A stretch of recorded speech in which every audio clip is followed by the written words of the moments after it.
Baron Samuel von Pufendorf was a German jurist, political philosopher, economist, statesman, and historian. His name was just Samuel Pufendorf until he was ennobled in 1684. He was made a Freiherr a few months before his death at age 62 in 1694. Among his achievements are his commentaries and revisions of the natural law theories of Thomas Hobbes and Hugo Grotius. Pufendorf was familiar to American political writers such as Alexander Hamilton, James Madison, and Thomas Jefferson. His political concepts are part of the cultural background of the American Revolution. Pufendorf is seen as an important precursor of Enlightenment in Germany. He was involved in constant quarrels with clerical circles and frequently had to defend himself against accusations of heresy. Despite holding largely traditional Christian views on matters of dogma and doctrine. Biography. Early life. He was born at Dorf Chemnitz in the Electorate of Saxony. His father Elias Pufendorf from Glauchau was a Lutheran pastor, and Samuel Pufendorf himself was destined for the ministry. Educated at the ducal school at Grimma, he was sent to study theology at the University of Leipzig. The narrow and dogmatic teaching was repugnant to Pufendorf, and he soon abandoned it for the study of public law. Leaving Leipzig altogether, Pufendorf relocated to University of Jena, where he formed an intimate friendship with Erhard Weigel, the mathematician, whose influence helped to develop his remarkable independence of character. Under the influence of Weigel, he started to read Hugo Grotius, Thomas Hobbes and René Descartes. Pufendorf left Jena in 1658 as magister and became a tutor in the family of Petrus Julius Coyer, one of the resident ministers of King Charles X Gustav of Sweden, at Copenhagen with the help of his brother Esaias, a diplomat in the Swedish service. At this time, Charles was endeavoring to impose an unwanted alliance on Denmark. In the middle of the negotiations he opened hostilities and the Danes turned with anger against his envoys. Coyer succeeded in escaping, but the second minister, Stenbielke, and the rest of the staff were arrested and thrown into prison. Pufendorf shared this misfortune, and was held in captivity for 8 months. He occupied himself in meditating upon what he had read in the works of Hugo Grotius and Thomas Hobbes. A mentally constructed a system of universal law. At the end of his captivity, he accompanied his pupils, the sons of Coyer, to the University of Leiden. Career as author at Leiden, he was permitted to publish, in 1661, the fruits of his reflections under the title of Elementa Jurisprudentia Universalis Libri Duo. The work was dedicated to Charles Louis, Elector Palatine, who created for Pufendorf a new chair at the University of Heidelberg, that of the law of nature and nations. This professorship was first of its kind in the world. Pufendorf married Katharina Elisabeth von Paulden, the widow of a colleague, in 1665. In 1667 he wrote, with the assent of the Elector Palatine, a Tracta Statu Imperii Germanici Liberanus, published under the cover of a pseudonym at Geneva in 1667. It was supposed to be addressed by a gentleman of Verona, Severinus de Monsimbano, to his brother Lelius. The pamphlet caused a sensation. Its author directly challenged the organization of the Holy Roman Empire, denounced in the strongest terms the faults of the House of Austria, and attacked with vigor the politics of the ecclesiastical princes. Before Pufendorf, Philip Bogislaw von Chemnitz, publicist and soldier, had written, under the pseudonym of Hippolytus Lapid, De Ratione Statis in Imperio Nostro Romano Germanico, inimical, like Pufendorf, to the Austrian House of Habsburg. Chemnitz had gone so far as to make an appeal to France and Sweden. Pufendorf, on the contrary, rejected all idea of foreign intervention, and advocated that of national initiative. When Pufendorf went on to criticize a new tax on official documents, he did not get the chair of law and had to leave Heidelberg in 1668. Chances for advancement were few in a Germany that still suffered from the ravages of the 30 Years' War. So Pufendorf went to Sweden, where that year he was called to the University of Lund.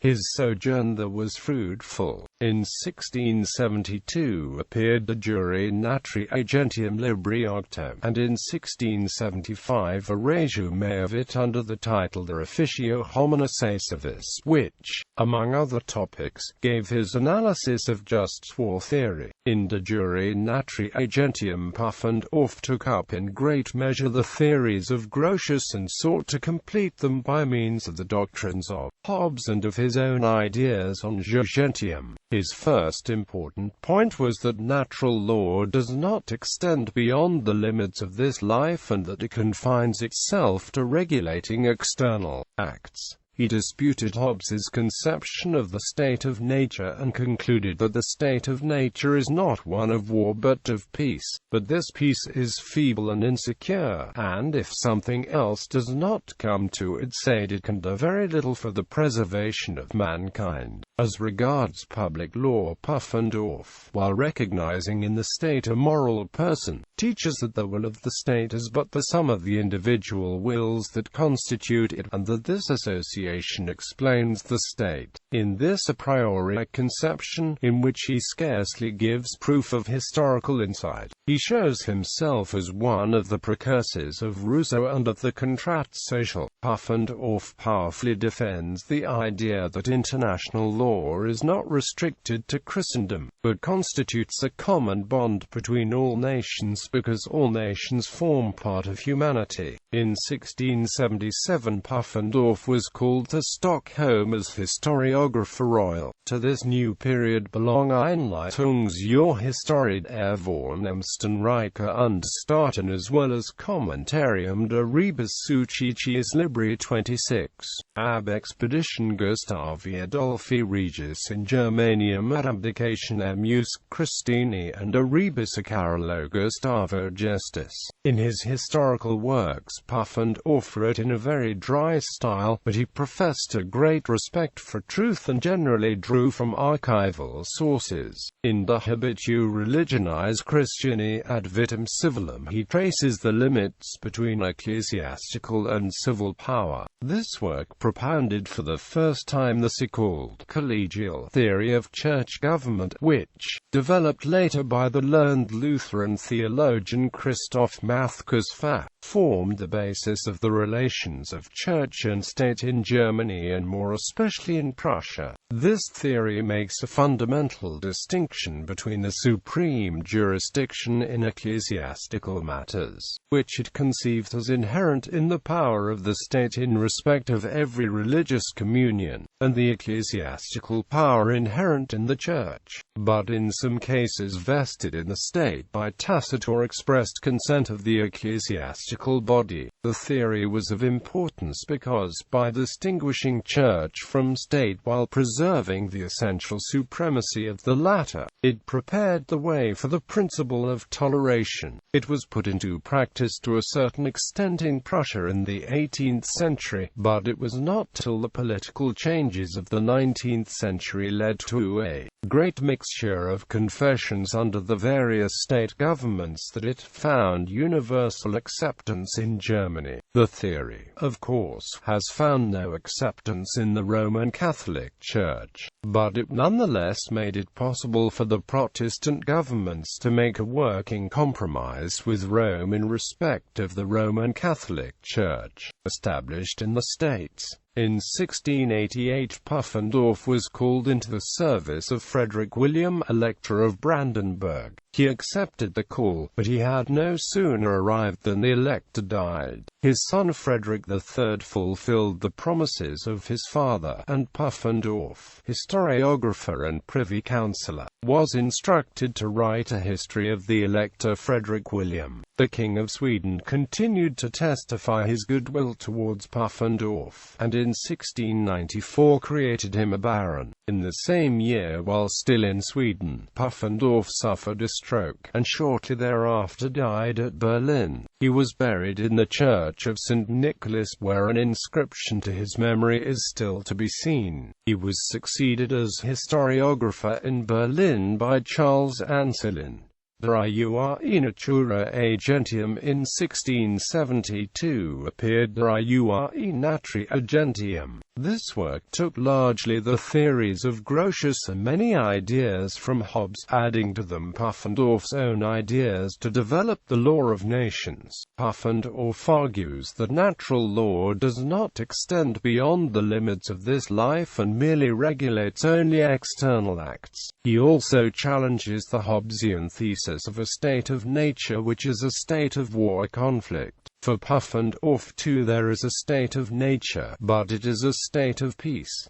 This natural peace, however, is weak and uncertain. In terms of public law, which recognizes the state as a moral person, Pufendorf argues that the will of the state is nevertheless nothing more than the sum of the individual wills that are associated within it. Hence, the state needs to submit to a discipline essential for human safety. This submission, in the sense of obedience and mutual respect, is for Pufendorf the fundamental law of reason, which is the basis of natural law. He adds that international law should not be limited or restricted only to the Christian nations, but must create a common link between all peoples, since all nations are part of humanity.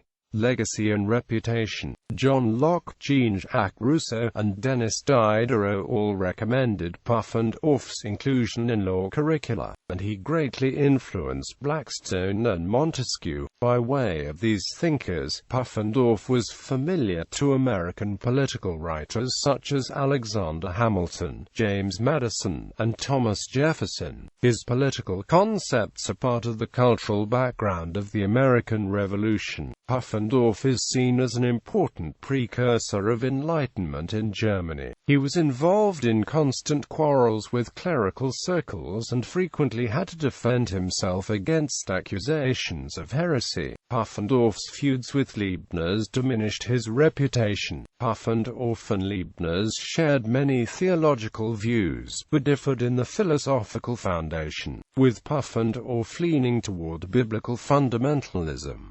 It was on the subject of the pamphlet of Severinus de Monzimbano that the quarrel began. Leibniz once dismissed him as verparum jurisconsultis minim philosophis. Works. Craig L. Carr, The Political Writings of Samuel Pufendorf. Elementorum Jurisprudentia Universalis. Elementorum Jurisprudentia Universalis Libri Duo. Obligation Patrium, de rebus gestis Philippi Auguste, de statu imperii Germanici Liberanius, de statu imperii Germanici, de jure natri agentium, de officio hominis aesivus juxta legem naturalem libri duo, or on the duty of man and citizen according to the natural law. Einleitung zu der Historie der Vornehmsten Reiche und Staaten, so Zeit in Europa sich befinden.